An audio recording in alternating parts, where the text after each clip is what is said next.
koaličných partnerov strany Smer sociálna demokracia, ktorí zradili svojich voličov, tak som sa venoval strane Most Hit. Hovoril som o tom, že títo ľudia sa spreneverili svojmu volebnému heslu charakter rozhoduje. Ale nie všetci, dámy a páni. Jeden poslanec, dokonca podpredseda strany, si zachoval charakter a odišiel do neistoty, pretože sa odmietol podieľať na tejto zrade. Ja som veľmi rád, že prišiel medzi nás Žolt, Šimon Žolt, nech sa páči, poď hore. A dúfam, že povieš niečo aj po maďarsku. Príjemný dobrý večer prajem, alebo po obede vám tu v Košiciach. Ja chápem, že ako ďaleko je z Košíc do Bratislavy. Sám chodím polovicu cesty z Rimavskej Soboty pravidelne.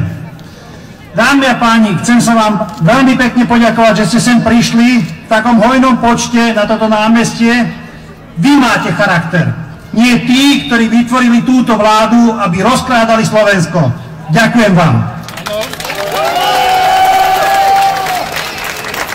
Charakter máte vy a nie tí, ktorí vytvorili vládu Robertovi Ficovi, takí ako Bugár, Žitňanská či Danko a ostatní.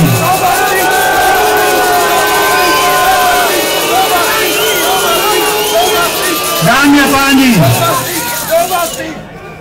nielen Fico, nielen Kaliňák môže za to, čo je dnes na Slovensku, ale aj tí, ktorí im umožnili, že môžu vládnuť. Teda strana SNS, Most aj Sieť sú spoluzodpovední.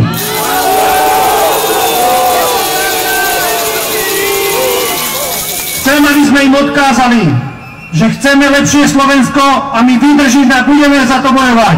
Vydržíme? Ďakujem. A teraz dovolte, aby som teda pár slov aj svojej materinskej reči. Szeretném megköszönni mindenkinek, hogy ide eljött erre a térre, mivel mi itt élünk közösen egy közös országban. Itt akarunk élni. Chceme tu žiť spoločne a hrdo. Viete, keby boli Košice a východ Slovenska, keby nekradli, mali by sme sa tu lepšie ako v Bratislave. Treba zabezpečiť, aby túto krajinu nerozkradli. Ďakujem pekne.